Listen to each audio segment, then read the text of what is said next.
Good morning, Dog Nation. I'm Brandon Adams, and this is DawgNation Daily, the daily podcast for Georgia Bulldogs fans. We are presented today by Serve Pro, and we are glad you are with us. Big show on tap. Jake Fromm stops by later on. Connor Riley here, there as well. Aftermath of the House settlement, but also, more importantly than that, I think for a lot of people, and I thought John Stinchcomb articulated this very well in yesterday's show, just kind of ready for football. So we're going to do a little bit of kind of a big picture thing around. I just think there are like three really fun, interesting things about this upcoming season. We're going to hit that off the top. Georgia got a commitment yesterday. We're going to talk about that. We're going to go back in time for literally a vanity. This is a total vanity project. It's got nothing to do with anything. I mean, it's got something to do with news. Just nothing to do with the news as it relates to Georgia. This is just sort of for fun, but at least one of you brought this up to me, so I'm going to go back and kind of relive a classic moment from DawgNation Daily's past. That coming up today, like I said, just for the fun of it all. So there you go. Here at DawgNation.com, Matt Rukavina checking in to say we're going to be in Austin over the weekend. Need to make sure I pack a few of my Georgia shirts. Yeah, indeed. You know, it's kind of interesting to think. I was thinking, kind of going along with our topic today, I was thinking about this. What if Georgia beats Texas again this year? Obviously, I hope they do. Y'all, that'll be 3 wins against Texas in 13 months. A, that's a significant accomplishment. B, you're kind of a rival with Texas at that point in time. Texas is kind of they would view you as a rival. You would view them as a rival. That level of significance. There's also a chance they play multiple times again this year.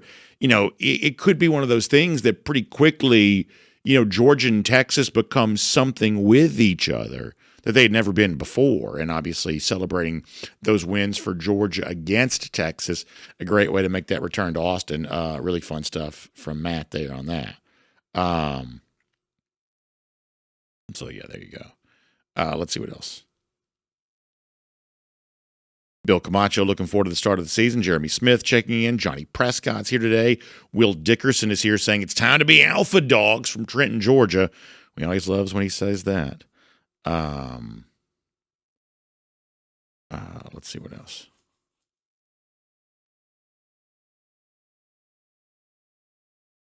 Garrison Tucker checking in. We're glad that he is here. It sounds like DT won't be with us here at DawgNation.com, so we'll certainly miss him. But glad the rest of you are here. Let's see how our YouTube people are doing today there as well. We'll kind of find out what they have going on too. Like I said, Connor Riley, Jake Fromm, both here today. That's going to be a lot of fun. So just really, really busy and a lot taking place. All right, over here, George Wrigley checks in to say howdy. Appreciate that. Tyrone Brown says doing some work there at the Lowe's in LaGrange today. They're leaving Columbus, heading over there, so you certainly appreciate that. Henry Dion checks in to say, I hear people say that Bama isn't a rival. Well, if Alabama isn't a rival, then Texas isn't a rival. That's another case of the University of Texas getting props they haven't earned.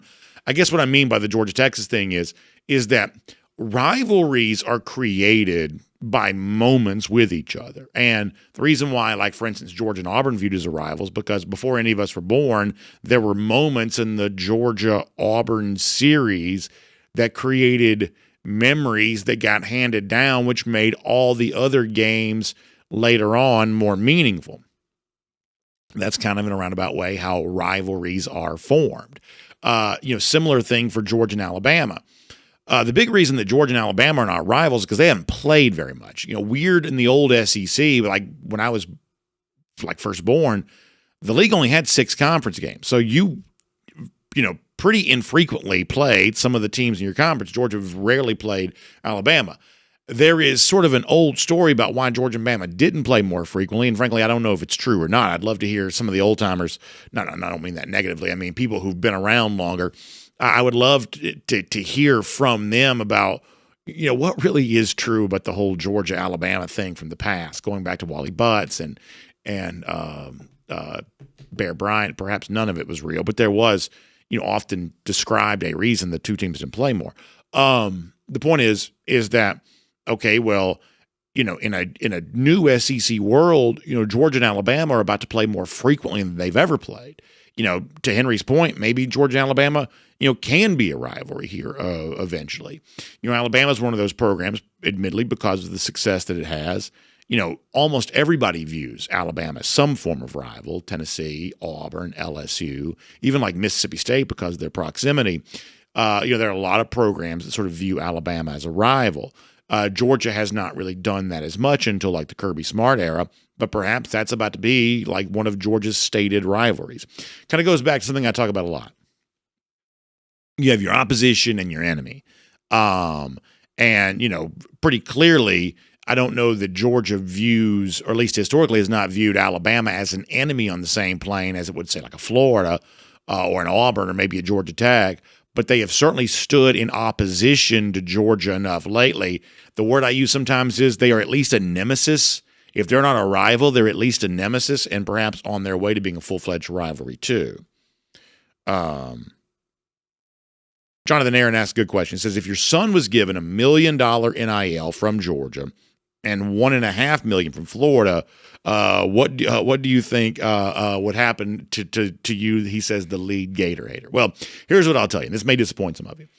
If one of my kids had a chance to play major college athletics or be a part of a program, and for whatever reason, either because they got the offer and didn't get it from Georgia or whatever reason, if the other school they viewed was a better fit for them, I would always choose my kids over Georgia. I just would. I don't think we're going to ever have to worry about that, I don't think. But there's no set of circumstances in which I wouldn't choose my kids over Georgia. So you know how like there's the picture on the internet of like Emmitt Smith on an official visit with his son going back years ago to Georgia. He's wearing the Georgia hat.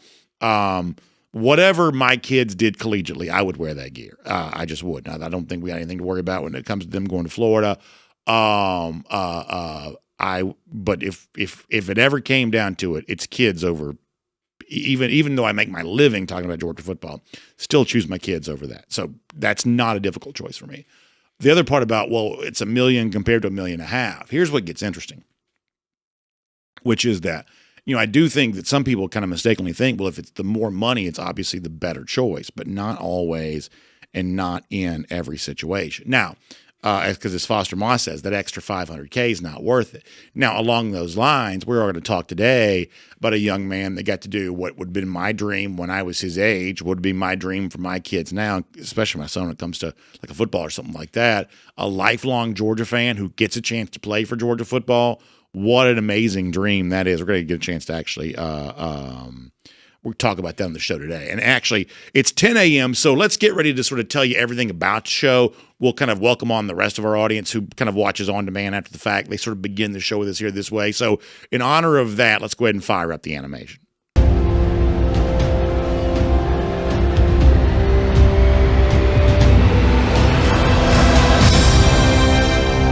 Good morning, Dog Nation. I am Brandon Adams, and this is DawgNation Daily, the daily podcast for Georgia Bulldogs fans, presented today by ServPro. We love our friends at ServPro. We're glad to have them as a part of the program. And, one of the phrases you hear me sort of use sometimes is we're in a little bit of a summer cadence. Definitely a little bit of a summer cadence here today. In fact, one of the topics we're going to get into today could not be less important. It's just sort of fun. It's sort of loosely connected to a news story that is out there, which I think is of note, worth hearing about, but our reaction to it is honestly sort of self-serving. So we'll get to that here today. Two great guests, Connor Riley, Jake Fromm. Tremendous news to celebrate for Georgia on the recruiting trail. Commitment yesterday that I think gives you a lot to feel good about. We'll talk about that on the program here. And in addition to that, I thought John Stinchcomb said something that I think is pretty reflective of the way that a lot of Georgia fans are feeling right now. And I think it sets us up for a conversation we probably need to have. Three distinct reasons why I think this season can be really, really fun for Georgia fans. We'll sink our teeth in that to kick things off here today. So we are so happy to have you with us for it. It is DawgNation Daily, the daily podcast for Georgia Bulldogs fans, presented today by ServPro. And it begins right now. Today's episode of DawgNation Daily is brought to you by ServPro. Cleaning, restoration, construction. Presented by DawgNation.com. This is DawgNation Daily, the daily podcast for Georgia Bulldogs fans. Here's your host, Brandon Adams. So I got a tweet from one of you yesterday that just thrilled me to no end. It's very funny, a blast from the past here when it comes to DawgNation Daily. I'll explain more about this coming up here in a moment. We have a chance and excuse today to go back and relive one of the really fun moments from this show that actually happened during the summer. We're going to do that here coming up in a couple of minutes. There's also some good recruiting news to get to today, too. We will do all of that, plus two great guests here. So busy day. We're glad that you have found us. Let me begin, though, with this. Yesterday, we spent a ton of time on the show, as we would need to, and any show would, reflecting on how the landscape around Georgia is evolving in light of what you now know as the House versus NCAA settlement and the new revenue sharing payments and the way in which Georgia will try to navigate all of that. Obviously, these are very challenging times coming up. We talked about this on yesterday's show. And while that's necessary, and to me kind of interesting because smart people figuring out complicated problems is sort of one of the most important sort of through lines, narratively speaking, when it comes to sports overall. It is not, admittedly, the games on the field. We still have to wait several weeks for the actual games on the field. And in comparison, while some of the stuff, outside the white lines, I would say it's culturally important. It's certainly directionally important because it tells us which way the sport is moving. All of that is important to discuss, and therefore we're not going to shy away from it. It is not as fun as Georgia plays so-and-so, what's it going to take to win, which games are you worried about, which games are you excited about. It's just not the same thing. It's not the same energy as the conversation we have when it comes to the actual on-field conversations that we have for most of the fall. It's one of the reasons why we wait so long for the fall to get here. And so with that in mind, I thought that John Stinchcomb yesterday, and I knew he would say something like this because he sort of said this kind of thing in the past, but we're kind of signing off after having talked about, well, how are you going to pay these guys and where's the sport going and what's problematic. We do this, by the way, around house settlement or NIL or transfer portal, certainly the college ball playoff future, because we sort of trust those people even less than some of the other stuff. We do this kind of stuff all the time. I thought that John Stinchcomb, without necessarily meaning to, just sort of a salutation to end our interview. I thought he embodied the feeling of a lot of Georgia fans. Let me give you just this sort of brief thing from John yesterday and see if you don't feel a little bit the way that he felt at the end of our discussion on yesterday's show. Hey, look forward to actually talking football at some point, BA, huh? It'll be here at some point in time. We'll figure it out. John, great stuff. Thanks a lot. Thanks, buddy. Look forward to being able to talk about football at some point in time. That's what John said. And as I said, I sort of felt like he might say that yesterday because John has sort of said that same kind of thing. And I feel quite confident in saying that many of you would say the same thing of, oh, gosh, that's a lot of talk about court cases. And, oh, goodness, we're talking about salary caps and compensation. And anytime you sort of veer into the world of something that sort of sounds like math, you always run the risk of sort of losing some people, myself included. So I get all that. So in light of that, here's what we're going to do today. Kind of just sort of for fun, just kind of riffing a little bit. This is not anything super serious or anything like that. But I'm going to give you what I believe to be 3 really important things that I think that Georgia fans have to look forward to when you think about this upcoming fall, about why this may be about as much fun of a Georgia season as it ever could be. And none of this is necessarily sort of predicated on, and I guarantee you Georgia's going to win the national championship. We were able to say go for 2 in 22, but honestly, those are the kinds of things that sort of happen pretty rarely, kind of calling our shot at the beginning of the season. This is a national championship. Having it work out that way doesn't always quite work that way. So none of this is about guaranteeing success. It's about acknowledging what we're all about to experience and why it is so enjoyable. So let me pretty quickly here, just for fun, give you 3 things that I think the Georgia fans have to really look forward to here this upcoming season. Here's thing number 1. Y'all, and not everybody goes to games, I realize that, but 90-something thousand of you do. This is the home schedule that Georgia fans have dreamed of since, I've been alive. I mean, to my knowledge, I don't think that Georgia has ever played a more interesting home schedule than it plays here this year. So if you're thinking about, what do Georgia fans get excited about? And what's going to happen on the field to take our mind off of all the craziness that happens off the field between portal and NIL and house settlement and things like that. Future of the college football playoff. What we're going to see happen between the hedges this year is absolutely amazing. It's just completely remarkable. When, for the very first time in the Kirby Smart era, Alabama, for instance, is coming to Sanford City. And we say this all the time. And the ongoing sort of war of words between Georgia and Alabama fans, or between Georgia fans and those that just don't like Georgia fans very much. And the thing that always kind of gets used as a cudgel against Georgia is the lack of success for Kirby Smart against Alabama. The point we always make is, hey, the biggest issue here is how infrequently these two teams have played. That if you wanted more wins for Georgia against Bama, you just probably needed more games against Alabama to get that done. For instance, having never been to Sanford Stadium with Kirby Smart as coach is sort of an example of that. But that happens this year. You know, Lane Kiffin and Ole Miss roll back through here again this year. The big one in November against Texas. The value of a Georgia season ticket this year has never been higher. So I just think that is on the list of things. If you're a Georgia fan, boy, you got to be really excited about that, is that the unprecedented action of this new landscape of college football. After a year ago when Georgia traveled to it, this year it comes to UGA. And I do think that, you know, in kind of that sort of tension between optimism and pessimism, I don't think we're going to apologize when we feel like we need to point out things about the current landscape of college athletics that we're not quite so sure about. But it would be disingenuous to only point that out. It's also worth pointing out the way in which change sometimes works out for the good, and the consolidation of conferences, the new depth of the SEC, the longer seasons. It's making more interesting games than we've seen in the past.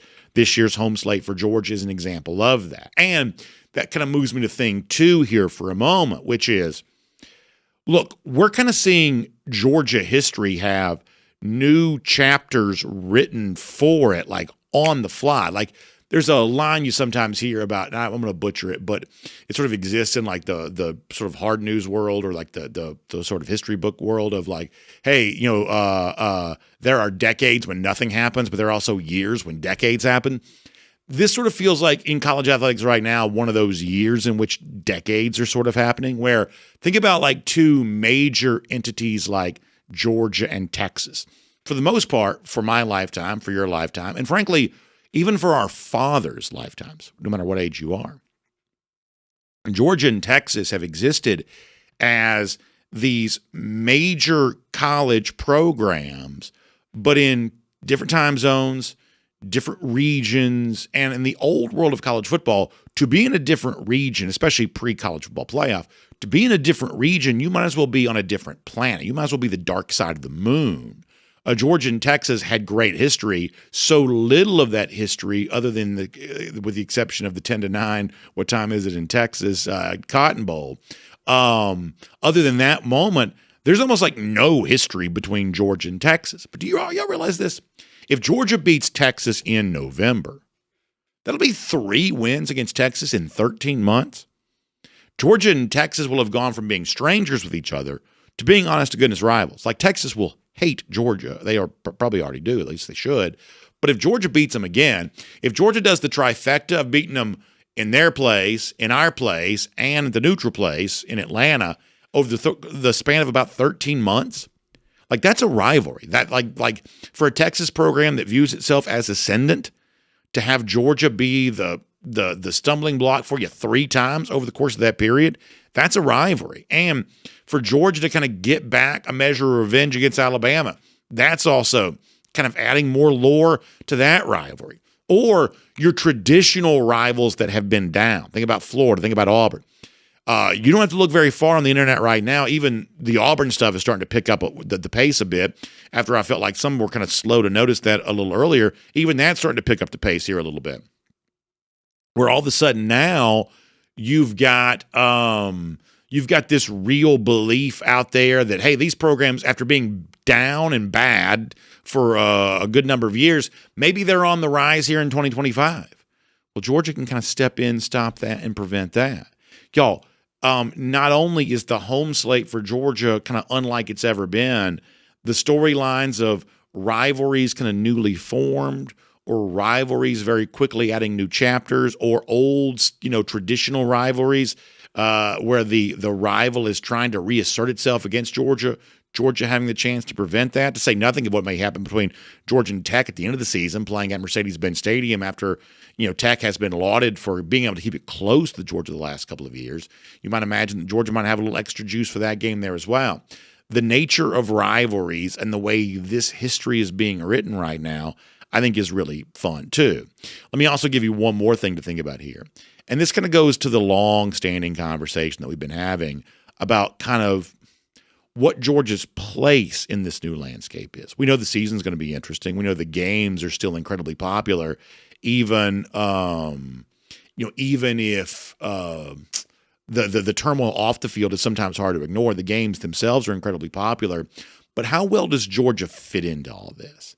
And this is the third thing I think I want you to remember here right now. That with all the excitement about to happen in college football as the fall looms, Georgia is expected once again, no matter what the naysayers are saying and no matter what the sort of panic peddling critics are saying, Georgia is like right there in the middle of all of this once again.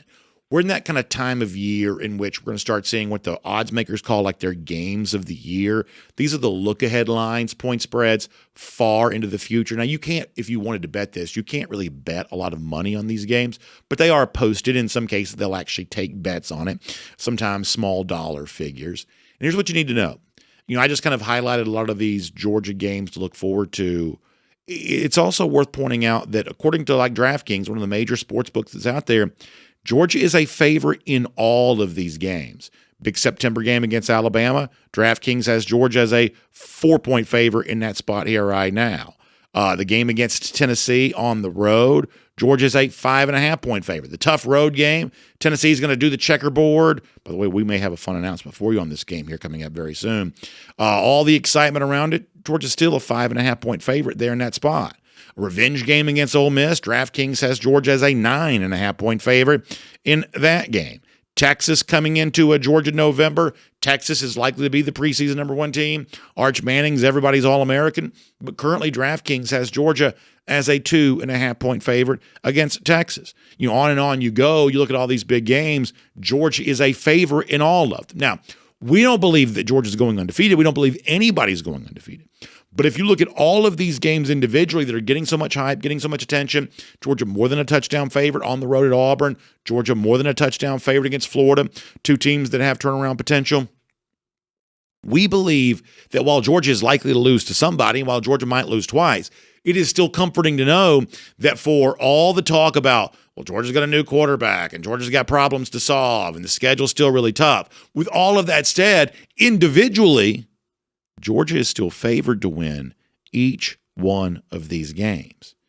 Y'all, that's another reason for excitement. It's the most interesting home schedule Georgia's ever played. The storylines abound for what's going to happen against Georgia's rivals. And individually, odds makers are saying Georgia could win them all.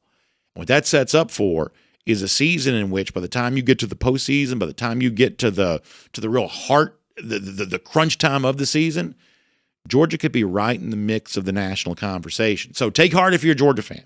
It's been a long offseason of all kinds of turmoil and all kinds of weird stuff. But the actual games are about to return. And when they do, we think these dogs are going to be pretty good. Now, let me shift gears to this just briefly. Georgia got some good news in recruiting yesterday as Zach Lewis, a 3-star offensive lineman, Swanee, Georgia, a North Gwinnett program that we think is one of the more impressive in the state. A really good coach, Eric Godfrey, who we like a lot. Lewis made a commitment to the University of Georgia. And I'm going to say something about Lewis here that I think is a little bit similar to what I would have said last week when Carter Lucky out of Norcross committed to Georgia. Lucky is obviously kind of a Georgia legacy. His brother's Lawson currently on the team here right now. In the case of Lewis, he just grew up as a really big Georgia fan. I'm always fascinated by this because obviously I grew up as a really big Georgia fan. I just didn't grow up as a really big football prospect. So I never would have had the decision to, hey, I'm going to make my pledge to the school that I grew up cheering for. But because I know how much Georgia football meant to me and meant to my family when I was young, I think you certainly have an appreciation for what it must mean for these players when they get a chance to fulfill that dream, really earning this chance to commit to Georgia. I think impressing them with his size, his athleticism. Keeping in mind, going back to whether it be Jared Wilson this year, Cedric Von Prong-Granger before that, center has not only been a legacy position for Georgia, kind of a heritage position where they've had great success, in particular with the athletic centers. That's been really important. Wilson tested off the charts ahead of the draft. Obviously, SVP was kind of a version of that, about as close to a 5-star as you can be at the center position. Not an easy thing to do. And Lewis is a guy that's sort of gotten bigger over the course of his high school career, probably a different kind of position fit at one point in time, much smaller, a former defensive lineman who's kind of converted as a college prospect as an offensive lineman here, but bringing an athletic background to the offensive line and the center position. So this sort of fits in with what has worked for Georgia at the center position in the past. I also want to show you a quote here from Lewis at DawgNation.com describing the moment of being able to commit to Georgia. He says about his family, they were stoked. My mom is a diehard Georgia fan, and my dad is the same. So can you imagine, for those of you who are like diehard Georgia fans, much of our audience is, the feeling you have if your son gets a chance to actually commit to Georgia and being a part of that program, how awesome that is? The quote goes on to sort of say here, I knew the first day at my official visit that something was different. That's about visiting Georgia. The way the coaches acted and the way the players interacted with us was just different than any other college. He says UGA had always had a special place in my heart, and the fact that I can go play there and get developed, that's a real dream come true. So y'all know that I'm sort of sentimental to a fault, perhaps. So I'm always going to be attracted to these stories when the recruitment sort of feels like a dream come true. I just like that sort of thing. But the football part of this, taking like the sort of, I guess, the sort of touchy-feely part away, the football part of this is really, really important. Admittedly, we spend most of our time here talking about, 5-star this and 4-star that and, all of that kind of stuff. And by a recruiting ranking standpoint, Lewis is a little bit of a different category. But as we told you, when it comes to the way in which roster construction works now, you've got to have these basic building blocks. You've got to have guys that come in as positive locker room contributors. You got to have guys that sort of fit a need, that sort of match a prototype that's worked well for you before. Not every recruiting win is going to be glamorous. And when you look at the players, oftentimes who end up being the most important in the Georgia roster, certainly not all of them started off with kind of a glamorous background. That's kind of part of this, and that's sort of what Lewis feels like. So this will gain less headlines than some of the other recruiting topics we may discuss. We may look back on moments like this in the future and realize that was just as important as anything else Georgia did for the class of 2026. My name's Brandon Adams, and this is DawgNation Daily, the daily podcast for Georgia Bulldogs fans, presented today by ServPro. We're glad you're with us, whether it's video 10 a.m., radio, Athens Sports Radio 960 The Ref, video on demand anytime after that. Talk to people all the time who are like, hey, B, I love watching the show. Don't get to watch it live, but I love to watch it whenever. Whenever works for you, we just want to be there for you. That's why we try to put the show on so many different platforms. Obviously, podcast, Apple, Spotify, same type of deal there. That's an on-demand audio version of the show, and that seems to work for a lot of you, and we're really glad about that. We're also so thankful to our friends at ServPro who make it possible, too, because I couldn't do what I do if not for great sponsors. One of the reasons why I love making friends with them, I love just the kindness they show. They invite me to concerts. They like just really, really good people, kind people. But more importantly, they are tenacious people when it comes to one of the most serious issues you may find yourself in the midst of. Think about damage to property, fire breaks out, water intrusion. Right now in the news, it feels like we see a lot of like weather-related catastrophes. Whatever that thing is for you, our friends at ServPro are kind of standing by. And if this is like a big kind of like, some of the site cleanup is like almost like the size of a city block or even more than that. Well, listen, then kind of roll the mobile command center out there and then kind of run point the whole deal. They can kind of serve as like the power source. If the power, like they have almost an infinite opportunity to serve for a very, very large scale job. But obviously, even for a smaller scale job, if it's your property, if it's your home, that's your whole universe. And so you want the same level of care for your own cleanup too. Well, trust me, they provide that. They can get it back for you like it never even happened. That's what our friends at ServPro are all about. So I want you to find them online. It's servpro.com, SERV. servepro.com for more on that. Each franchise independently owned and operated. They are going to roll up their sleeves, get to work for you. Messy cleanup, fire, water intrusion, anything else. They're going to put it back together like it never even happened. That's what the restoration specialists of ServPro are all about. So find them online at servepro.com for more. All right. Before we're done today, it's Jake Fromm. Really fun conversation coming up. The former Georgia quarterback, also Connor Riley, in a couple of minutes here too. Prior to that, let's get ready to go around the doghouse. And this is a little bit of a viewer request type of thing. We're going to do this for our Golden Shoe a little bit later on.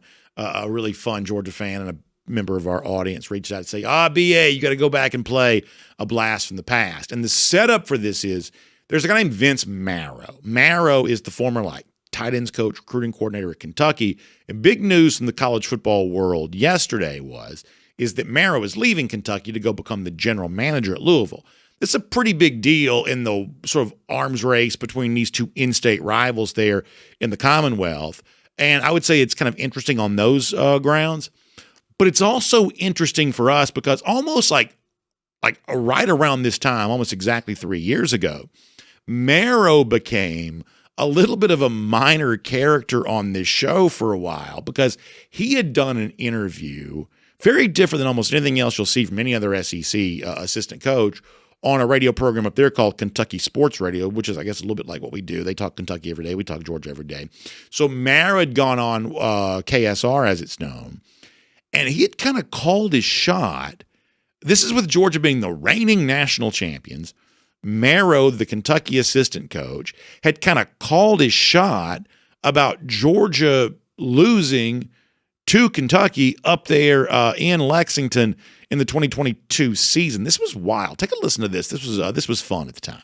You have said that in order for Kentucky to do what you want to do, the next step is beating Georgia. But what will it take for this program to take that next step to beat Georgia?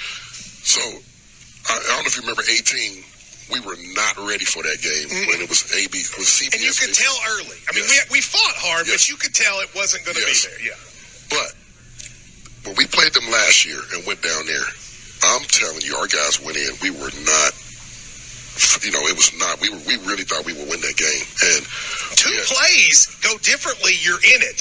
The drop that they kept showing on the draft coverage, right. and he's a great player. So I'm not crushing him at all. But that little screen pass to Rodriguez, Fortner missed a block on that. And if he had hit that block, Rodriguez was going to score. But I don't think y'all remember. We had 3 field goals blocked. One deal drops the touchdown pass. That's right. We did have 3 field goals. And then we missed the field goal on that, and then we had 2 more field goals blocked. So we lost 30-17. I'm just telling you, if we picked that fumble up, the one they said was that hurt, yes. That's a different game because now they only up by 3, and we going into halftime.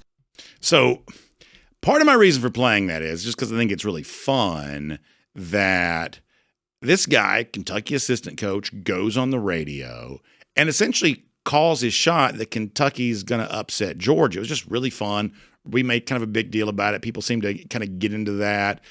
We even kind of re-racked it again in November when the game is played.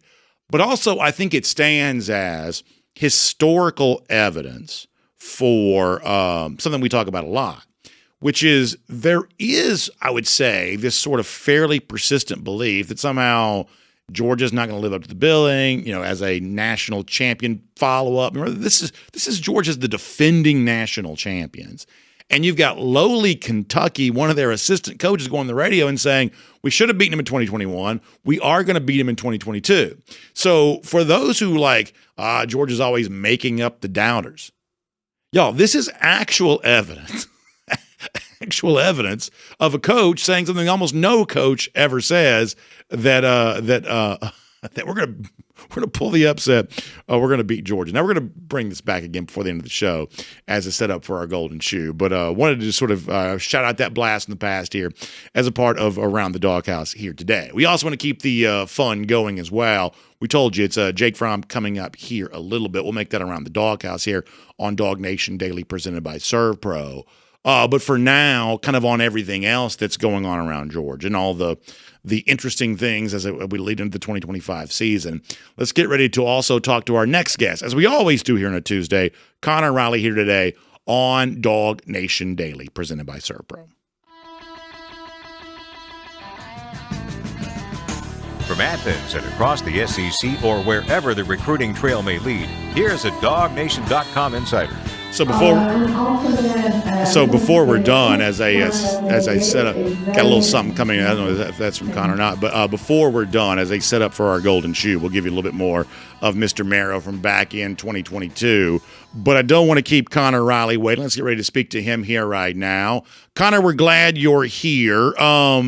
And, you know, like we play the old clip there just because it's kind of fun to do. But it does, I think, sort of set up, whether it be when Georgia was the defending champs in 2022 or the reigning SEC champs going in 2025, you know, the idea that there are doubters and there are skeptics of Georgia, the kind of thing that Georgia has been fueled by successfully in the past. Like, we're not making this up out of whole cloth. There is evidence to show that this stuff does exist. That, after all, is a at the time, assistant coach for one of Georgia's opponents, and frankly, one of Georgia's lowliest opponents. And even he thought that Georgia was somehow going to fall apart in that particular game. So every now and then it's sort of important, I think, to remind people that some of this doubt is not, you know, as Nolan Smith has joked about before, not completely made up. Some of this actually is real.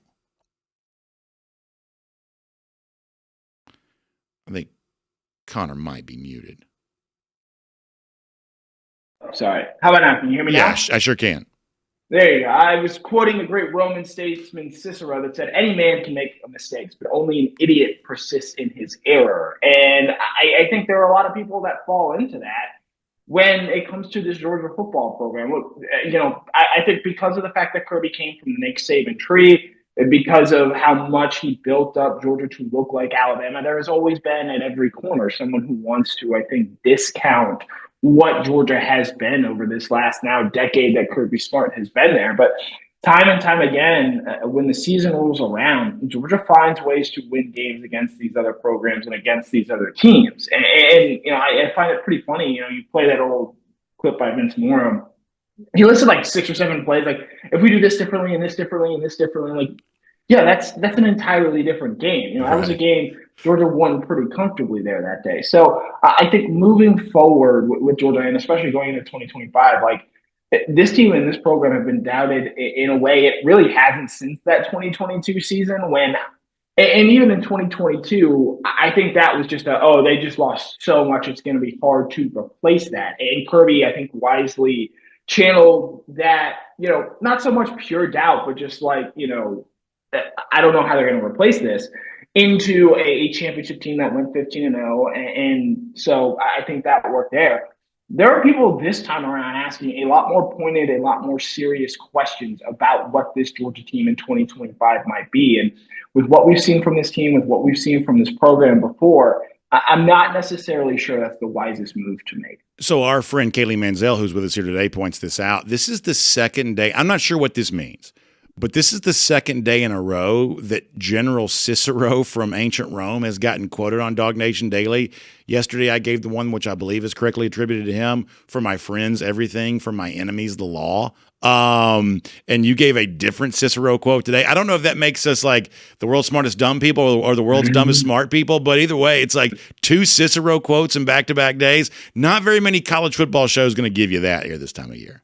No, and it speaks to the fact that we're in the middle of June. We need real games here coming up shortly, and I think a lot of people, now that it seems like we're past the House settlement, or at least the initial wave of it, we're getting closer and closer to talking real football here. So along those lines, we did kind of do some of that here off the top of the program, which is, I think there are a couple of things that are really, really interesting from a fan perspective about the Georgia season to come. And as you said, I think a lot of people feel this way, that, hey, man, there's so much heaviness of the offseason. But I do think thus far the season itself has been somewhat impervious to whatever problems. And frankly, that's almost problematic. It makes the bad actors more emboldened to act badly because the games themselves are pretty resilient, to be totes. I sort of feel that way. But nonetheless, the games themselves are resilient. And I think for Georgia fans this fall, it's going to be really fun again. Now, I'll highlight a couple of things here. Thing number one is, Connor, this is the home schedule, and I'm much older than you. This is the home schedule that I've always dreamed of Georgia playing. I don't, it's one of those interesting things, and the neutral site with Florida can't explain this alone. Like, the biggest moments in Georgia's history have mostly happened outside of Sanford Stadium. Think about, just things throughout the years. These are games that haven't really happened in Sanford Stadium. The 10 biggest moments in Georgia's history, a lot of that has taken place elsewhere. But this year, with Bama coming in for the first time in the Kirby Smart era, with Texas coming in for the first time as an SEC team, a revenge game against Ole Miss, this is a home schedule that Georgia fans, I believe, can really sink their teeth into in a way that in my lifetime just has not been possible. That right there is going to bring all the attention back on the field when you realize not just who Georgia's playing, but who it gets to play at home this year. Yeah, I think back to my time covering Georgia, the two home atmospheres that I think really stand out and have, in the Kirby Smart era, gone above the rest are 2019 Notre Dame, in part because of the night game, the lights, the spectacle, I think everything that came with that. There was a build-up throughout the day looking forward to that I think paid off with a Georgia, if not spectacular, but a win nonetheless over Notre Dame. And then the 2022 game against Tennessee, which I think in part because of the rain, because of the public doubt that was going into that game, and all that factored in, and then to see it play out with Georgia just so brutally bashing in Tennessee's skull that day, it makes that win, that game, all the more special. But that 2019 Notre Dame game was 6 years ago. That Tennessee game was 3 years ago. And part of it, I think for so long the SEC East has not been great, and that's why Georgia's home schedule hasn't necessarily always represented what it potentially should. But this year, you look, Alabama coming to Georgia for the first time since 2015. I was a senior in college when that game happened. Texas coming to Athens for the first time in program history. Ole Miss, now they've been more frequently, but you think of what that game meant a season ago there as well. So it finally sets up, specifically when it comes to this home schedule. The SEC expanded in 2012, and I think there was the thought then that you're going to start seeing a lot more of these SEC West foes and seeing more of the conference. That, because of the way they set up the old schedule, hasn't been the case. Georgia, for example, still hasn't gone to Texas A&M. But now, year two of this SEC expansion with the 8-game format, you had to take your medicine, unfortunately, for year one, because I guess that's what Greg Sankey in the league decided they wanted Georgia to do, to put them on the road a lot. This year, you do get that return payoff of seeing these big games. And I'll be interested to see, let's say they win that first one against Alabama and things are going well into the season. How much bigger can that, say, Texas game in November even get? Because looking at it right now, it's a lot of that game is circled on a lot of college football fans' calendar. And I think there's a real world where Georgia's able to get off to a good start and get through the months of September, October, even early November with just a single loss on their schedule, and then Texas comes to town. That's going to be a very, very big game late in November that I think Georgia fans, it's something you look forward to all year long. Well, let me focus in on that for a moment, because we also talked about this a minute ago too, and let's just focus on the Texas part of this. I mean, we have kind of joked around here. People don't seem to realize that Georgia beat Texas twice a year ago. We mostly say that to be fun, but if Georgia were to beat them again in November, which they're obviously currently a small favorite to do, Connor, that's 3 wins in 13 months. And, this is a Texas program which I believe has a pretty good chance of being preseason number 1. I think that Arch Manning is famous enough that fame now extends beyond the borders of just typical college football. I think he's going to be an actual celebrity, a little bit more akin to like a Tim Tebow than just the normal good quarterback in college football. Whether his game warrants that or not, we'll find out. But he's going to be really, really famous.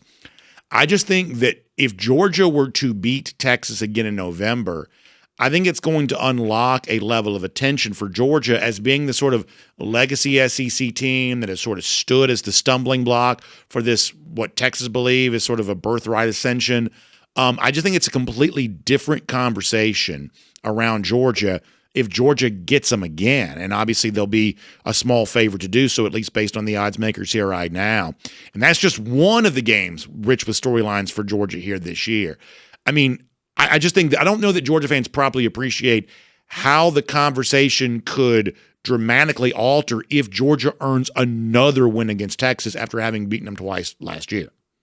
It would help further cement Georgia's place in the SEC as the top dog, as the best team post-Saban, as the team that the league still runs through in that regard, because yes, they did win the SEC a year ago, but I think because of the presence of Arch Manning and the way last year's college football playoff worked out, you have a lot of people trying to jump on that Texas bandwagon. But I bring up the Alabama game earlier. BA, I'll ask you, and I know you want both. I know every Georgia fan out there wants both. But right now in June, you can only have one of those wins, Texas or Alabama. You're only winning one of those games, but you're guaranteed to get it.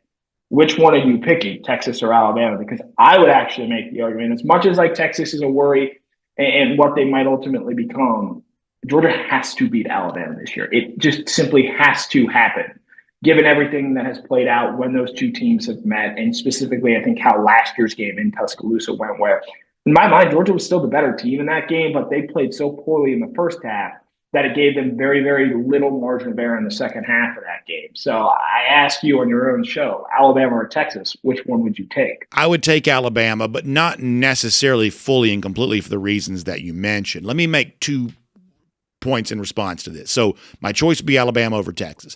Here's what we've kind of talked about with our like R.S. Andrews cool down at the end of the show, which is kind of we just sort of riffing, taking comments, is that cognitively we can look at the Georgia schedule, 12 games, and say they are likely to lose one of these games. It is mathematically likely they lose twice. Cognitively, we can agree on that. Emotionally, they're all going to sting. There is not one loss that Georgia could sustain this fall that wouldn't feel like a gut punch. You either lose to Bama again, you let hated rivals like either Tennessee, Auburn, Florida kind of get back into it with you a little bit. You lose to Texas for their first time coming in as an SEC team. Like, there is an emotional pain to every single loss, even though cognitively we would say there is a loss that's likely. So here is how I kind of divide this and differentiate this. I think the name of the game right now is postponing losses for as long as you can. If we agree as a Georgia fan, every loss is going to sting, every loss is going to hurt, you have to look at this more on the kind of the transactional level of a year ago, it wasn't just the embarrassment of losing to Alabama after kind of giving up a big deficit to begin the game. It's also about the pressure that forced you to play with for the rest of the season. Where Georgia went to Texas in October, I don't know that people fully appreciate how much its season was kind of on the line in that spot. They won, played an outstanding game, so it gets forgotten. But because Georgia lost Alabama in September, it made everything else the rest of the way far more difficult. So if we would say a loss is likely and 2 is certainly maybe even the most probable outcome, then the longer you go without suffering that loss, the better it is. So I don't want Georgia to lose to Texas. I don't want Georgia to lose to Georgia Tech, for instance. But a loss in November is just better for you than a loss in September and October because of the pressure you would have to play with the rest of the season, where last year, for a Georgia team that right now sits with a win total of 9.5, 10-2 not only got you in the playoff, the national champion last year went 10-2 in the regular season. 9-3 kept Ole Miss, Alabama, and South Carolina out of the playoff. If you lose early, you have so much pressure on you the rest of the way. And it reduces that margin of error that you get to play with and you get to work with. Because, like, Georgia needed, 6 different scenarios to break the right way for them just to get into the SEC championship a season ago. But there's a world like where they're Tennessee, they're 10-2, they're sitting pretty going into that final weekend, going, maybe we end up hosting a home playoff game. Unfortunately, they ended up going to Columbus getting their brains beat in. But if you're able, I think 10-2 is the mark. And like you point out, if you're able to delay that loss, it just gives you more and more wiggle room. And I will say, covering the team on a day-to-day basis, I think you felt that pressure and you felt that just turn and crunch of every game and everything mattering just a little bit more because of that early season loss. And I will note as well, I think back to October last year when Kirby Smart called out the environment in Sanford Stadium, I believe it was, for the Auburn game. There were Georgia fans who weren't necessarily thrilled the team had just lost to Alabama the week before. And look, Auburn was a mess last year for a variety of reasons. But I think Kirby and that team very much felt that urgency of, hey, we have, our one freebie out the door, our one mulligan. And so now moving forward, every game, every week is sort of like a playoff feel where if you lose, it could very well be the end of your season. Now, ultimately, Georgia got the big wins they needed to, beating Texas, beating Tennessee at home. But to your point there, the longer you're able to lay off the losses and keep those in your back pocket, because I just think with the SEC schedule that Georgia's going to have to play every year, that's going to become just a norm that we're going to have to accept. There's not going to be a 43-2 run like we saw from 2021 to 2023. And so when these games fall on the schedule, it's just as important now as who you're actually playing as well. Connor, it's fascinating stuff. Thankfully, the season will be here before we know it. Can't wait for all that coverage. We appreciate some really fun insight on that today. Thanks for being here on DawgNation Daily, presented by ServPro. We'll look for our chance to talk to you very soon. As always, it's a pleasure. Let's take a look around the rest of the league. This is SEC Through. I mean, yeah, man, that's what we like doing. It's that thing of what happens to this, this game, that game, and how's it going to feel, and what's it going to be, and that's where the energy around college football is. And when you get to this time of year, you sort of feel it start to get closer. Good stuff from Connor there. We'll do more of that with Jake Fromm here in a little bit. Prior to that, though, let's get ready to go cruising around the SEC, courtesy of Royal Caribbean. And speaking of great energy, so much fun energy around the Royal Caribbean brand right now. Just fun new things on the way. We're excited about that. We think it's a great time to plan a Royal Caribbean cruise vacation. As you know, Star of the Seas sets for its debut this August. It's getting finished up there in Norway. The inspections have taken place. People are kind of getting all figured out. The interior, the exterior, the kind of stuff that actually make it. Because after all, when you're inside the ship, it feels like a city, but it is a ship. It is a sailing vessel, and so you got like the navigation equipment and the propulsion equipment, all that kind of stuff. All of those finishing touches being put on. It's going to sail over to Port Canaveral here really soon. But also keep in mind that it's not just that. By the end of the year, the Royal Beach Club is going to debut for the very first time in Nassau in the Bahamas. On the other side of Star of the Seas, we're not too far away from Legend of the Seas, the next in the Oasis class, I should say the Icon class of ships. There is so much fun, new stuff with Royal Caribbean. Our friend Jessica Slater can tell you all about it. I want you to give her a call, 770-718-9147. That's 770-718-9147. You can also email her, jslater@dreamvacations.com. It is a great time to plan a Royal Caribbean cruise vacation, no matter how far into the future you're thinking. Is it late summer, early fall, or early 2026, or this time next year? Jessica Slater can plan you on a Royal Caribbean cruise vacation whenever it works for you, including next April in our DawgNation cruise there as well. All right, before we get Jake Fromm, let's go cruise around the SEC courtesy of Royal Caribbean just for a moment. So let me get back to house settlement here a little bit. And I want to start with the big news from yesterday and the response from Georgia Athletic Director Josh Brooks, who released a statement saying, we have this published at DawgNation. I want to assure you that our staff has been working diligently to prepare for this moment. As I have said before, there is no place I'd rather be than the University of Georgia. We're in a strong position, ready not only to adapt, but to thrive in this new era of college sports. He says our top priority remains unchanged, fulfilling the University of Georgia's mission of excellence in teaching and learning while preserving and enhancing the student-athlete experience. I would say of all that, the word that means the most is preserving. When you saw the various conference commissioners release their statement upon the House settlement, certainly for Greg Sankey, and you also saw this echoed in others, there's the idea of sustainability, that, hey, compensation that can be maintained in future years. Not the kind of compensation that sort of drains the coffers now so that college sports doesn't remain strong for the next generation of college athletes. When Josh Brooks, speaks about that too, he's sort of talking, the idea that it needs to be preserved. That's where this comes from. We can pay athletes. Nobody has a real problem with that. But if we pay athletes in a way that weakens our position, threatens our sustainability, then that's not good for the common good. I do think you're going to be hearing more about that. I've also told you, I think a lot of this sort of tantamount to a kind of a big bet. SEC programs right now seem to be betting that the House settlement's going to work, at least in terms of the enforcement arm for some of the NIL stuff and what is kind of viewed as, an unlevel playing field of very, very aggressive donors and this sort of, compensation that does not represent fair market value. This is the words of those who would argue that way. There are others that would argue something different, but for those who argue it that way, I think there's a bet in the SEC to the extent that that's problematic. This House settlement and this enforcement arm led by the consulting firm Deloitte is going to have the power to fix some of this. We do believe there are other entities in college athletics, other programs that are making a very different bet. For instance, there was some reporting yesterday that Texas Tech this year, they have a booster named Cody Campbell, that that they may spend as much as like $55 million on their roster in kind of a new revenue sharing world. They're going to have the same revenue dispersion everyone else is going to have, but in addition to that, they may spend,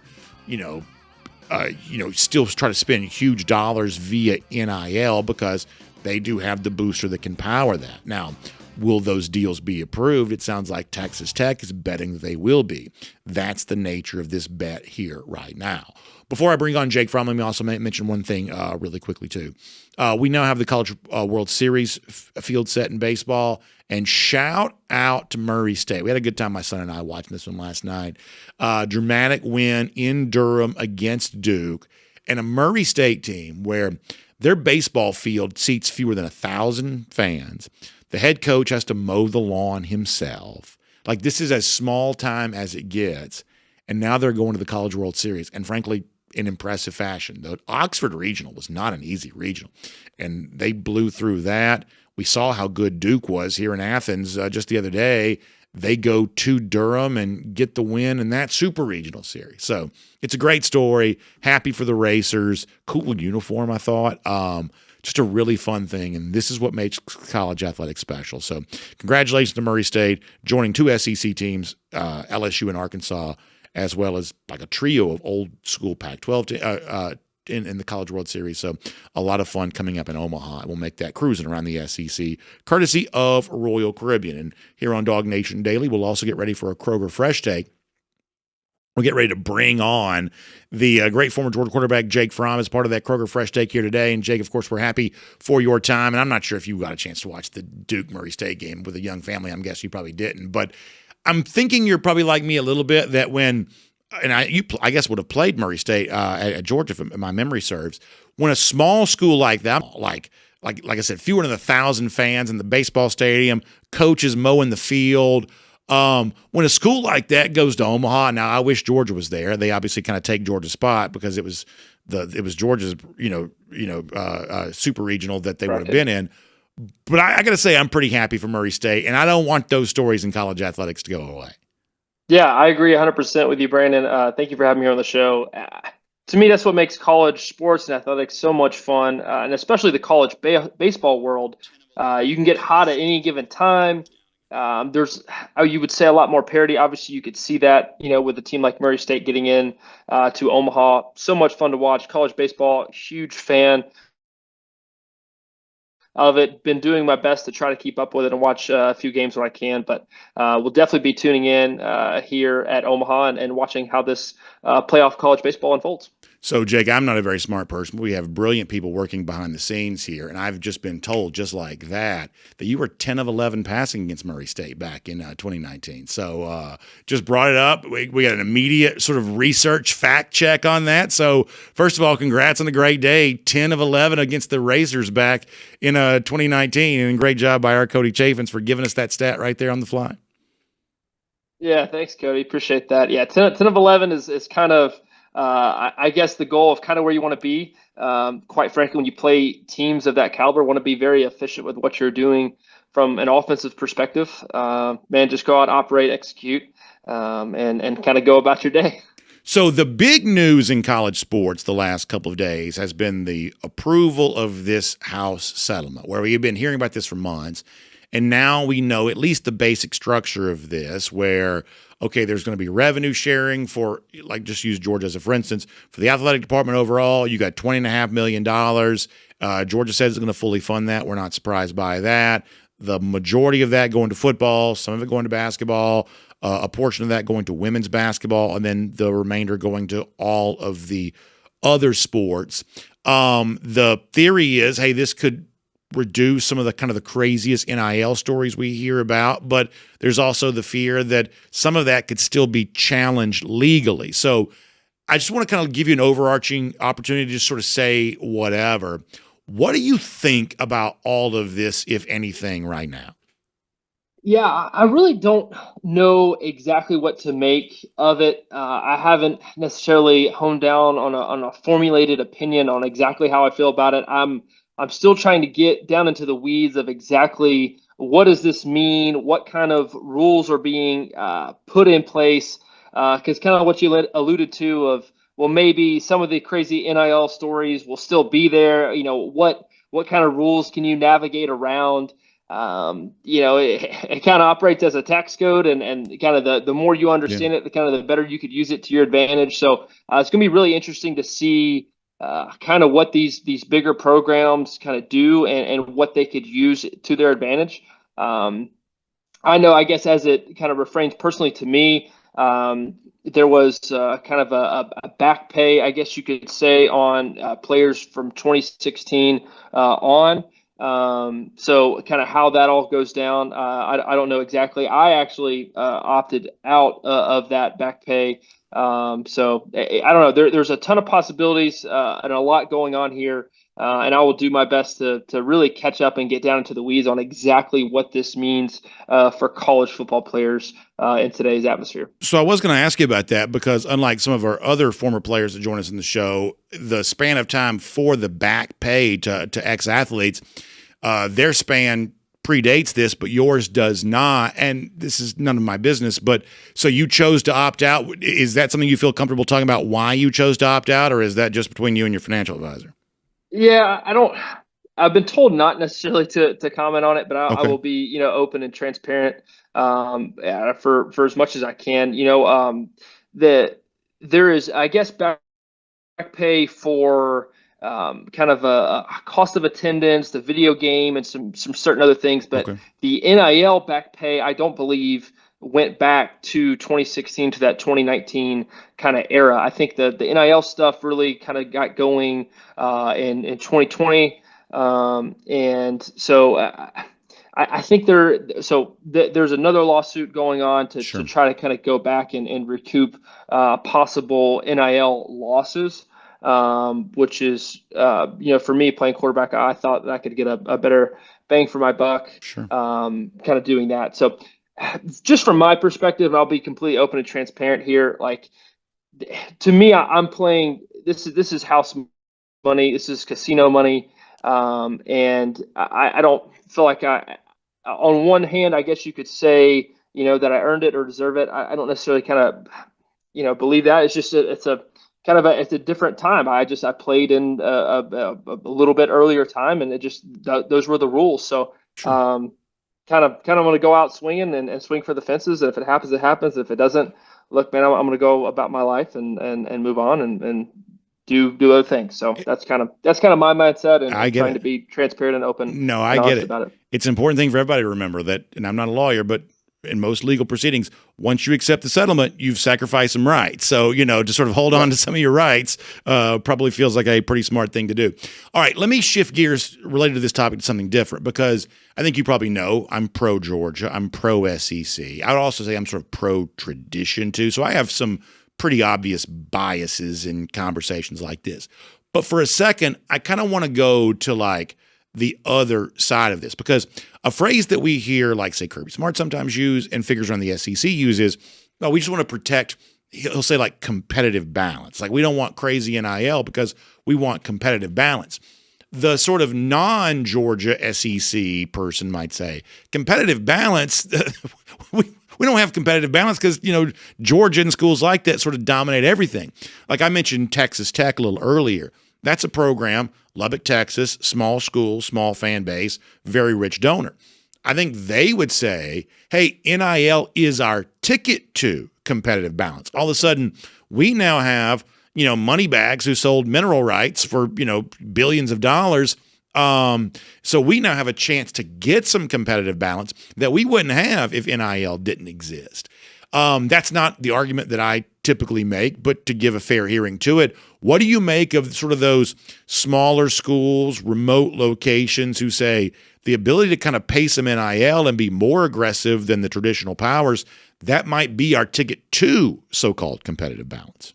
Look, I think you make a great counter argument when you take yourself out of the SEC lenses and out of that mold. I think you're exactly right for a team like Texas Tech to say, hey, man, this is our ticket. This is our chance at a shot to compete at a very high level in the college football landscape. So, look, you can't blame them. You can't kind of beat them down for wanting to use all they can to their advantage and try to compete in today's world. Quite frankly, it is what it is. It takes a lot of dollars to compete really and have a chance in college football. So that's why I'm kind of on the under regulation side when it comes to things like, hey, if it's within the rules, hey, go for it and do what you can to compete and do your best to give yourself a shot at a national championship. It's a Kroger Fresh Take with Jake Fromm here today on DawgNation Daily. And, of course, Kroger out there competing every day, earning your business and making good use of your time and your money and everything else. It is a great spot here for the summer. You're getting ready for Father's Day here coming up, all the stuff you need to go on the grill for that, or the pool parties. And it just seems like in the summertime, there's something going on like every single day, and it's all fun. And to get stocked up for it all, our folks at Kroger got you covered. And if you want to enjoy more of the summer, become a Kroger Boost member. It gives you time to be with your family, be with your friends, and enjoy the summertime weather.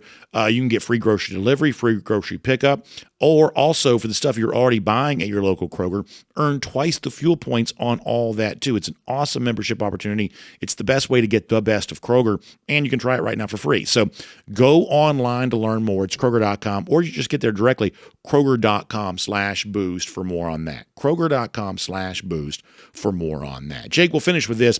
We've talked a little bit today about the fact that in the midst of all the craziness, we're about to have actual games in the field again. When the games in the field get here, all the craziness, we sort of forget about that. We get back to what we love. And obviously for Georgia this year, I think it has a chance to be maybe as interesting a schedule as Georgia ever played. Bama coming here for the first time in the Kirby Smart era. Texas coming here for the first time as an SEC member. Rivals like, Auburn, Florida obviously trying to build themselves back up. Georgia trying to keep that from happening. But what does it mean for you as someone who still follows Georgia closely when you see all these like big marquee games in the Georgia schedule, especially like Bama, Texas being home games? In your career, you never played Bama at home. You never played LSU at home. You never played, some of these games at home because that's just not what the Georgia schedule kind of offered in that particular year.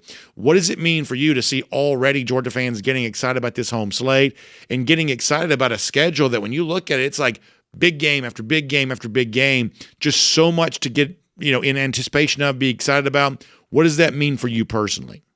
Yeah, it gets me fired up. I'm going to put my fan hat on right here. Could I think back on my career? I hear so many people come and talk to me about the two Notre Dame games on the road and at home, and obviously the Rose Bowl as well. They had the opportunity to play in those big time games and atmospheres, and especially at home. Man, this is such an incredible opportunity for the fans, for the players, coaches, really for everybody involved. It is going to be such a cool and fun time this fall. Especially as a fan to be able to see these teams come and play, man, in your backyard. It's going to be awesome. And man, there are going to be some really, really good football games, man. The parity in college football and that kind of that razor thin kind of line is just getting smaller and smaller and smaller. Man, the games are going to be great, and I'm fired up this fall to watch them. Me too, Jake. I think that's well said. Thanks for being here as a part of a Kroger Fresh Take here today. We'll look forward to talking to you about these games as they get closer. Of course, very soon here as a part of a Kroger Fresh Take. Thanks for your time. Yeah, thank you, Brandon. Great stuff there from Jake Fromm, the former Georgia quarterback. And I'll tell you that, in Jake's freshman season of 2017, that's what he mentioned, playing Notre Dame, going to South Bend. That was a year for Georgia that stopped just short of a national championship. But in my own personal fan memory banks, that season was as much fun for me as, like, say, 2021 or 2022, seasons that ended with a championship. Because ultimately, and I've told you all this before, it's like, in theory, the championship is what you're chasing, no doubt about it. Even if you've already got them, you want more. That's just the way that goes. But the actual trophy case for fans is their memories of the big moments, and the big moments come from the big games. And as a fan, I think what you have a right to ask for is, hey, not win every game so we can win a bunch of championships, but just give me something to look forward to. Just give me something to be excited about, whether it be the summer looking forward to a season or the week looking forward to that particular Saturday.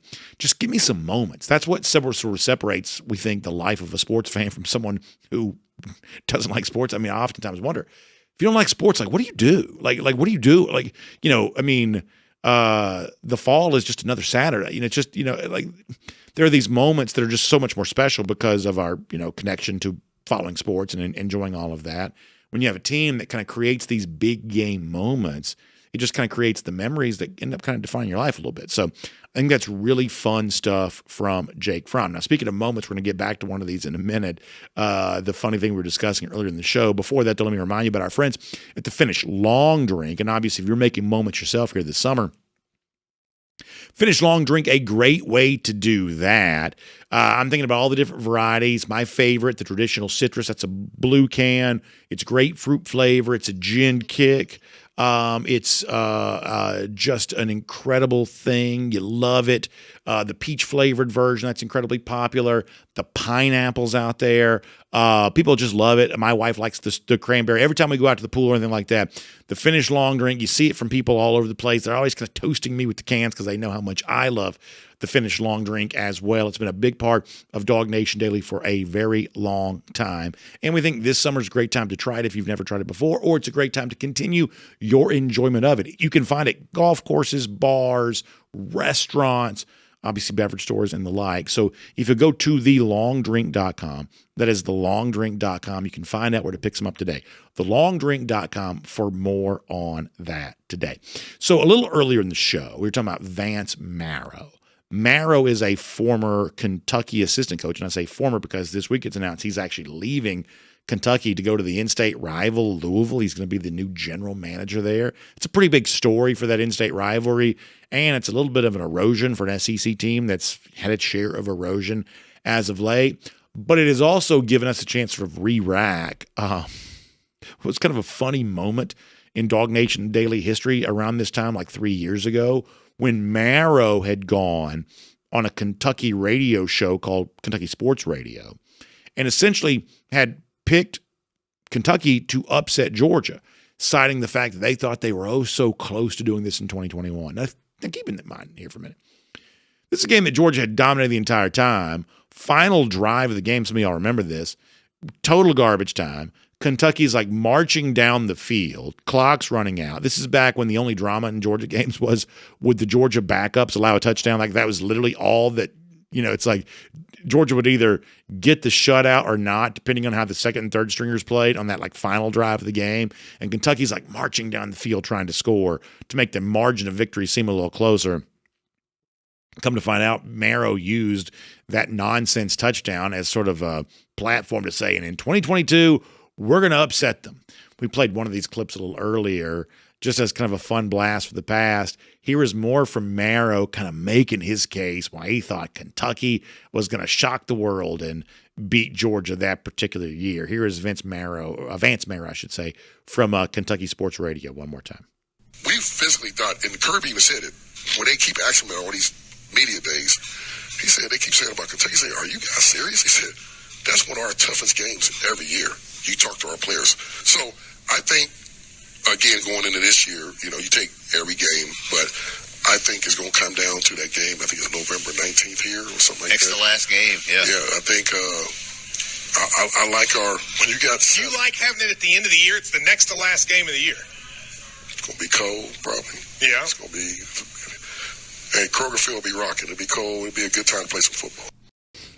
We made such a big deal about this at the time. Now, credit where credit's due, that's the coldest game I've ever been to, at least pretty close to it. So the one thing that Vance Marrow was not wrong about, it was cold. And that day when I was freezing my, self at Kroger Field, I was like, that so-and-so Marrow, he at least got that part of it right. It was freezing cold. And the truth is Georgia did not play very well that day. Georgia seemed pretty disinterested and pretty ready to get back inside where it was warm and get back down to Georgia where it was a lot warmer than it is up in Kentucky. So I'm not here to tell you the Georgia-Kentucky game was a thing of beauty. It was definitely not. I am here to tell you that Kentucky didn't lift a finger towards winning the game because it's Kentucky against Georgia after all. I'll also say I love the idea in that clip. He's like, Kirby said he had a lot of respect for us. Like, that's like the biggest meme in the world of Kirby just sort of saying he's got a lot of respect for everybody, no matter who Georgia's playing. And Marrow even takes that and runs with it. So, funny stuff. Blast from the past. Marrow in the news here this week. A good excuse for us to kind of go back and look at one of the humorous moments from a summertime not too long ago here in DawgNation Daily presented by ServPro history. And as we wrap up here today, our golden shoe, I guess the origin for what kind of brought this back, our buddy, the General, Buster Grant, on X had encouraged us to play this. I'll show you this on the screen here. Our golden shoe today, Buster kind of calling that out, saying, hey, will y'all go back and will you do that again? Will you re-rack that? Kind of asking for that. He'd wanted to see that, and I wrote to him. I told him I was glad he remembered that. So we'll give Buster a shout out there for that. Yeah, saying he sent the message saying it's going to be cold in November. I wrote to him and said, I'm glad you remember that. He said, here's a humble request. Will you please play that clip tomorrow if you can? He says, anytime I hear that guy's name, I remember chuckling along while listening to you make fun of the quote and chuckle all over again. Yeah. Nice to be able to laugh and nice to be able to have some fun. We'll give the General a golden shoe for bringing that back to us. By the way, lousy, stinking Gators, we got plenty of laughter for them as well, about 1,676 days. That's how long it's been since Florida's beaten Georgia. That's our Gator Hater Updater. We hope you all have a great day. We'll see you back here tomorrow. DawgNation Daily, presented by ServPro. And on video, time now for the R.S. Andrews cool down. R.S. Andrews, when you turn to for your air conditioning, heating, plumbing, and electric needs. They show up on time. They do the work that's promised, the price. I promise you can trust them for that. All right, let's go to DawgNation.com here for a minute. Let's see what else is going on here.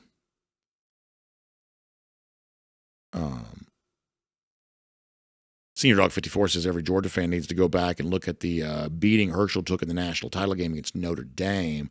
11 in the box in every play. We should build a statue that would rival the pyramids for that guy. Yeah, totally agree on that. I do think that, to me, Herschel's still the greatest player in college football history, which makes him the best player in Georgia's history. I think unappreciated to a degree because of the fact that the game was just so different back then. And I do think that there's an extent to which Herschel's on-field legacy has been intentionally diminished. But we're not going to forget about it no matter what. UGA Marine says Fromm had Chubb, Michelle, then Swift. He says James Cook had big numbers. Game changed a lot in those 20 years, though. Yeah, I mean, look, the comparison I made before is this what people used to say about Ricky Henderson, the baseball player, that there's a difference between someone who steals bases and someone who's a base stealer. The old saying in baseball goes, the difference between someone who steals bases and a base stealer is a base stealer steals the base when everybody in the stadium knows he's going to steal and you still can't throw him out. And that's kind of the version of Herschel Walker too, where it's like, okay, there are a lot of running backs who put up big numbers, but they've kind of put them up in offenses where there was also prolific passing offense as well that took pressure off the running back, created running lanes for the running back. Even at Georgia, there's been some of that.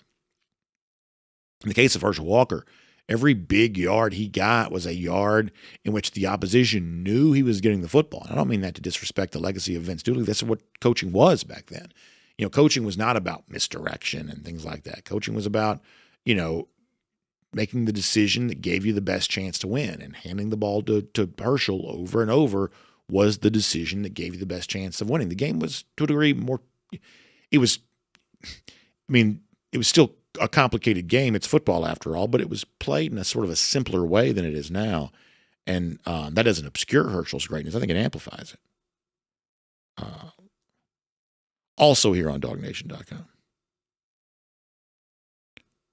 That's kind of what the theme of the conversation over here at DawgNation.com is right now. The difference between the game then, the difference between the game now.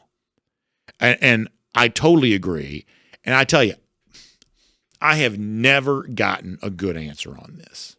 And it just does make you wonder, like, why Georgia hasn't taken more appropriate steps to honor its all-time grades. I sort of suspect I have some ideas, but I don't know. And like the thing you always hear is, well, if you do one for Herschel, you got to do one for Trippy and Sinkwich. But as we've said, and this is such a tired conversation. I don't mean this in a negative way. I'm just saying we've done this so many times throughout the years. I have a fairly high tolerance for statues.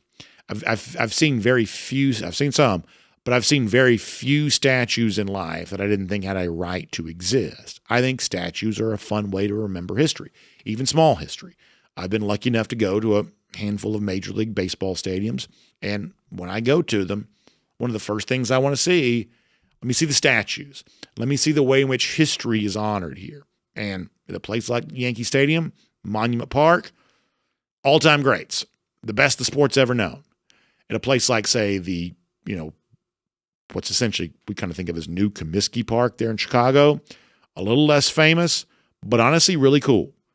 Frank Thomas, Carlton Fisk, guys like that.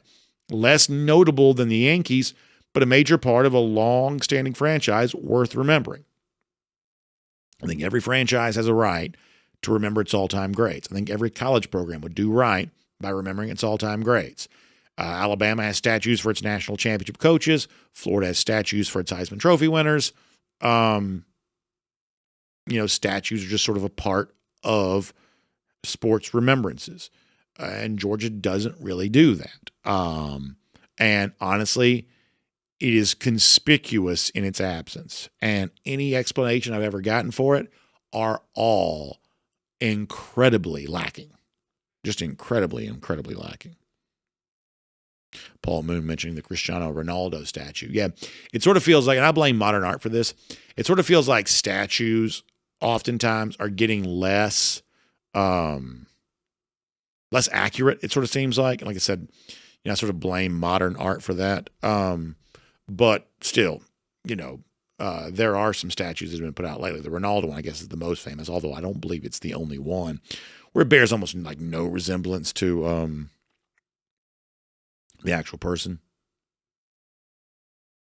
Jonathan Aaron says, do I have my son calling his shots like Babe Ruth? Yeah. No, not quite yet. Not quite yet. Maybe one of these days. Jeffrey Collins says, let me get a Go Dogs, Brandon. Go Dogs right back at you. Very good stuff. Yeah, there's the Ronaldo statue right there. Like, that's just really bad.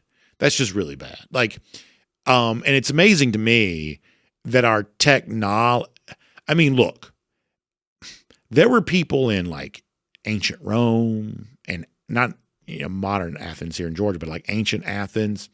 Like, I feel like the Egyptians of like the pyramid era, they could have done better than this. Like, this is one of those things where like ancient societies, I think, knew how to do things that apparently we today just don't know how to do. Like, you could have taken people from a bygone time, they just would have made a better statue than that. Like, I just think it's worth studying how a society like ours, which is as technologically advanced as we are from like a data and communications standpoint, we are so technologically advanced when it comes to like data and communication, which is essentially what AI is. It's sort of, a large model of data and communication. That our technological advancement in those areas seems infinite, and yet we're actually going backwards when it comes to like sort of hardware-based technology, physical technology. I think it's really interesting. Like, this would not have passed muster in like ancient Rome, but somehow it's the best we can do now. Boy, that's worth studying. That's worth studying. Indeed, that's the case. Craig Wade also mentioned the Dwayne Wade statue. I believe that's also a bad one too. I'm just telling you, it's an epidemic. I just think it's worth examining. How come we can't do this anymore?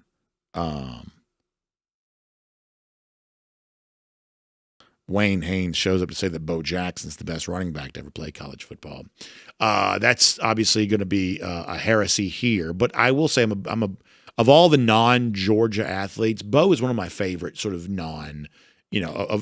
the athletes who were, technically speaking, Georgia rivals. Bo, one of my favorites, but let's not get crazy in the comparisons with Herschel Walker.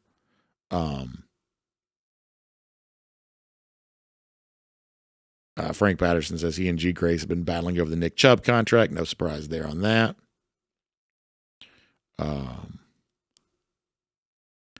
Let us see what else.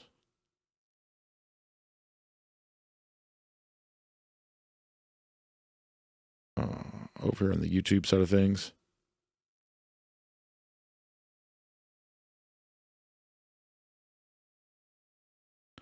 Spencer Clark says the Kentucky roster is always loaded with talent from the state of Georgia. That's why they play us with a serious chip on their shoulder.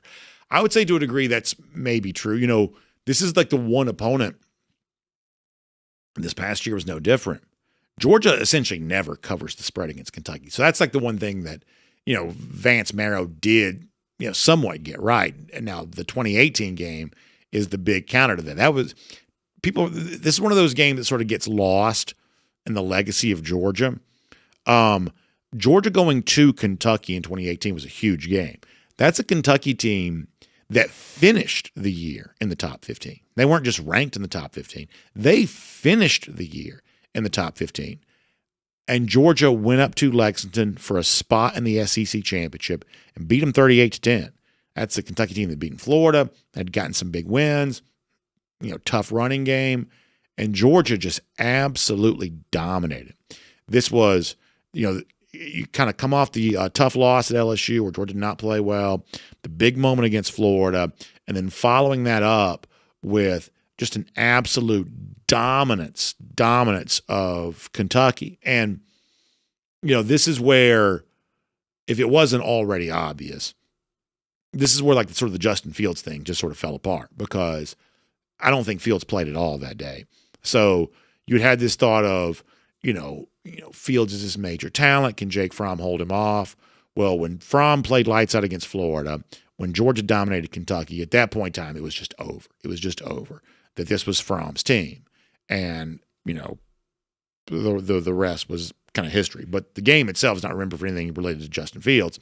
The game is remembered to the extent that it should be remembered, for the absolute dominance of Georgia on the road against a very highly ranked opponent. A much bigger win than it's given credit for because it happened against a team we typically think of as sort of a lowly Georgia opponent.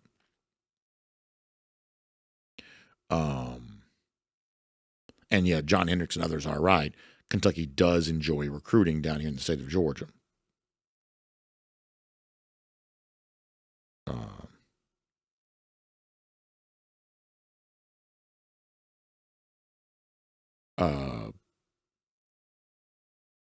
Let's see what else. Paul Moon says he's very high on Nate Frazier. Have been ever since he was a recruit. His high school film was electric, and he showed it wasn't just playing in high school last year. He led us in rushing and barely played the first half. Yeah, I think there's a chance that Frazier can be a really special player. I do think as we get closer to the season, I think that Georgia's sort of setting up to be a little bit more of kind of an ensemble type cast, the way that that we typically have seen them being. But boy, Frazier could truly be a special talent here. Could truly be a special talent. Jonathan Aaron mentions the fact that sometimes for like the karaoke and stuff like that, they'll do a Sweet Caroline. He says they're a better song to sing along with. So I have pretty strong feelings about these sort of normal topics, Jonathan, to be honest with you, because this sort of shows up a lot in a couple of different areas. People will complain about the karaoke song in stadium. It'll be like Living on a Prayer or Sweet Caroline or something like that. Some people complain about Baba O'Reilly as the song that takes place right before the games begin. And people, I think, feel like Georgia, some people anyway, this is a very internet. Like there are some discussions that sort of live only on the internet. And this is, I believe, one of those where people kind of get obsessed around this stuff about how somehow Georgia needs to kind of like modernize the music that it plays. And I'm not necessarily against that. I mean, I'm always looking for like a cool third down song or something like that. Georgia probably could beef that up a little bit. I don't dispute that. But remember, like one of Alabama big home environment. One of their biggest traditions is late in the game, everybody sings along to Dixieland Delight. That song's from what, the early 80s? Am I right about that? Early 80s? And that's a huge tradition for them.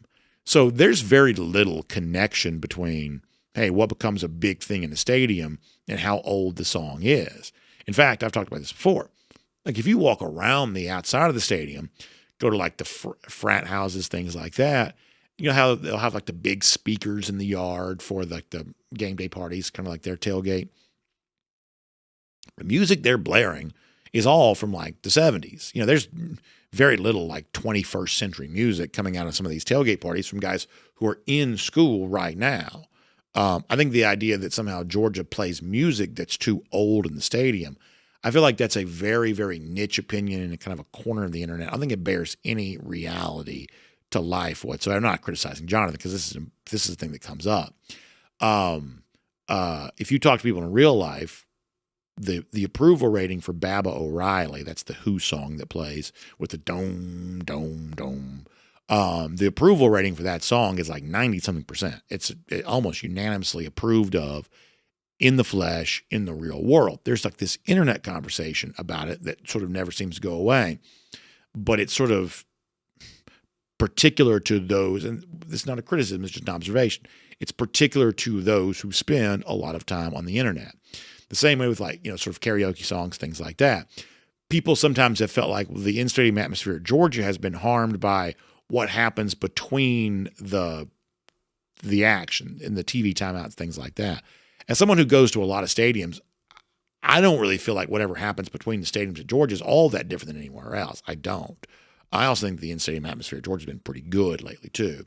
So now I think sometimes like the sound quality of the music could be just a little crisper, a little sharper. I do think that's maybe true, and you know, perhaps maybe one day it will be. But that's sort of my long-winded response to kind of a simple question on that front.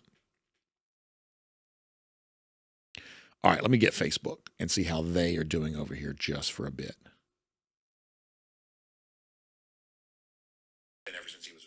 All right, over here on Facebook.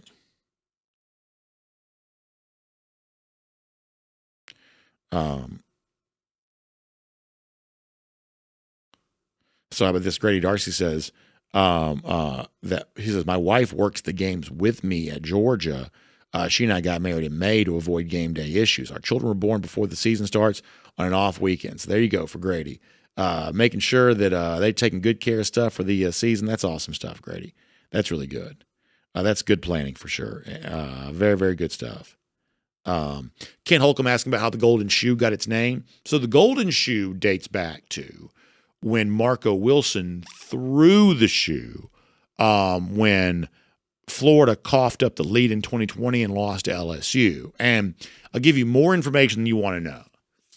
So at this point in time, that's kind of a long time ago. That's not a super like relevant thing anymore.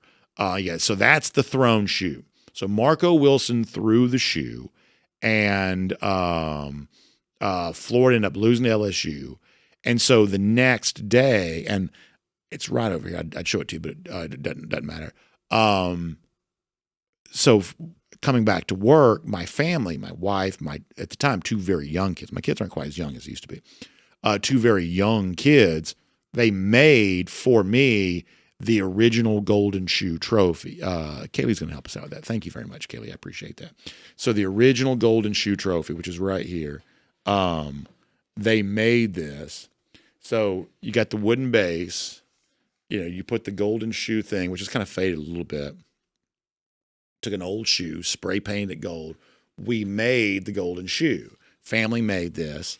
And so, you know, for the longest time, including our old studio we just left, it sort of sat out on the shelves, and going back to previous iteration, it was kind of on the desk. We don't put it on the desk here because it's like if you're on this camera, that doesn't look too bad. But if we were to switch to this camera, all of a sudden it's like a Walt Disney like forced perspective thing where it's just like way too close. It just feels like it's just taking up too much of the screen when you switch cameras here. So we're trying not to get the desk too crowded because the desk sort of it just sort of looks weird when you change the camera shots. But the other kind of backstory behind all this is that, not to kind of bring the show to a screeching halt, but my dad had died in 2020, and I'd been away from work for a couple of weeks, and I was not. It's not right to say that I wasn't looking forward to coming back to work, because the truth is I was kind of looking forward to. I think what's more true was I didn't quite know how to come back to work. I didn't really know what I was coming back to. This was the worst year of my life, worst year of a lot of our lives. It's just, just a grotesque period in American history. And I didn't quite know how to come back to work. Like I said, this is way more than you wanted to know. So when Florida lost to LSU, the Saturday before I returned to work, it was like the perfect storyline. It was like, okay, it's a little bit hard to sort of show up after having not been here, just kind of trying to get back in the saddle of doing a show again, sort of spinning something forward, making something positive, at a time when I was still very much trying to figure out life. And so the golden shoe kind of became the funny way to say, hey, we're back, and there's this new thing we're going to do every single day. We've been doing it since then. So as a piece of content, it's probably a little bit stale. Like, you've done it for 5 years. We've got regular members of our audience who don't even know what it is, what the origin story is. From a content perspective, you can make a case, well, you maybe should freshen that up and do something a little different. When you do something at the end of the show, sometimes that's called a kicker, kind of a different kicker to end the show. If you want to end the show in kind of a funny or humorous, lighthearted note, maybe it's time to sort of freshen it up and do something different. From my standpoint, I don't know that we'll ever do anything different, even though the actual piece of content itself is probably a little bit stale. We will never do that, because while I have a terrible memory of that time overall, I remember my kids making the trophy. I remember the feeling of comfort it gave me to sort of slide back into a show that I had not done in 2 weeks. I have very good memories from this thing. And so therefore, continuing to do it every day is kind of honoring that memory as much as anything else, which is way more than you wanted to know, but the truth nonetheless. All right, let's see what else. Isha Murphy talking about missing games for his kids. Yeah, it's one of those things where, I have really, really tried to miss nothing, because nothing's more important to me than that. For instance, for G-Day this year, my daughter had a basketball game. And so I was at her basketball game, and I literally got to G-Day like right as it was kicking off. So, the things I normally do, like dog walk, things like that, missed all of that because I was at her basketball game. There have been a couple of things that have happened during the fall, because you have a little bit of freedom for that for a G-Day that you don't really have during the fall. I've missed a couple of things. For instance, she had a big, trip, related to one of the sports she's involved with back in January. And I missed that because of the Sugar Bowl. That's one of those things of like, I really, really try not to miss anything, but this is a job. It is what I do for a living. And while, hey, I may have this thing I miss on the first day of the year in January, because that happens to be when Georgia's playing, I may also have a little more time to do things some other time. It's just everything in life is about trade-offs. And so, but missing stuff from my kids, my family in general, one of those things I try to avoid at all costs. All right, couple of more, then we're going to go.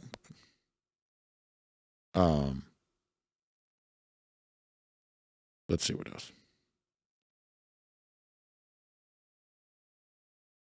else. Cherie Hudson Byra says, I'll never forget the Rose Bowl on January 1st, 2018. One of the best games I've ever attended.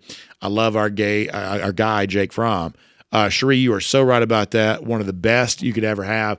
Honestly, one of just my best memories, period. And as I said before, it was not, I a national championship, but my memories of that, Cherie, are, and by the way, it's great to hear from you, are just as good as any of the national championships for sure.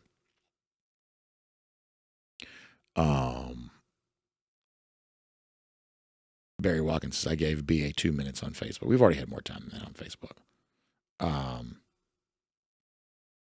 Let us see what else. Let me kind of scroll back up. Barry Watkins says, how about we talk about Herschel Walker and Bo Jackson.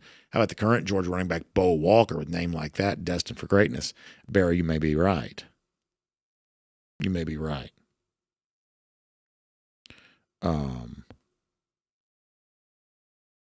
Ralph Price says he lost his father last August and can relate to what you just said. Yeah, I mean, I appreciate that, Ralph. Obviously, you'll be in my prayers for that because, yeah, I mean, those of us who've experienced that know how challenging that can be. It's disorienting. That's the main word I would use. Disorienting. Very, very disorienting.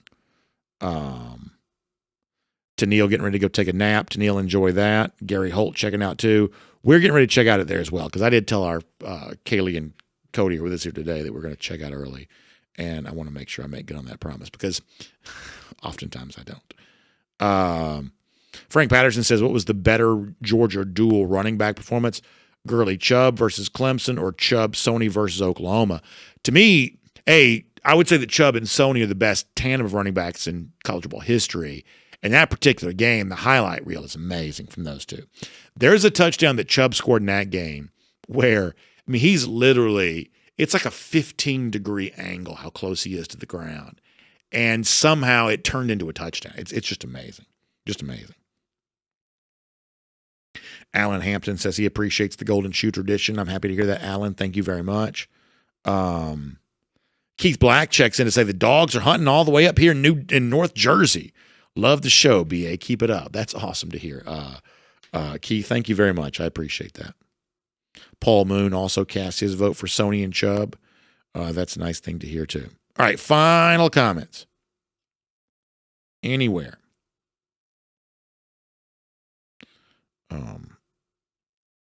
Before we go.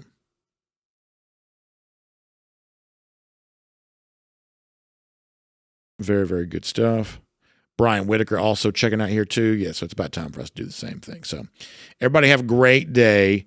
Y'all check out RS Andrews online, rsandrews.com. Air conditioning, heating, plumbing, electric. Right now it's the AC.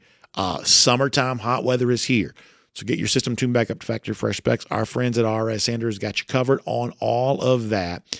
They keep you cool and comfortable. They'll get some new life out of that old AC unit. Isn't that a good thing? So find them online, rsandrews.com. Have a great day. We're back tomorrow. DawgNation Daily, presented by ServPro. We'll look forward to talking to you then.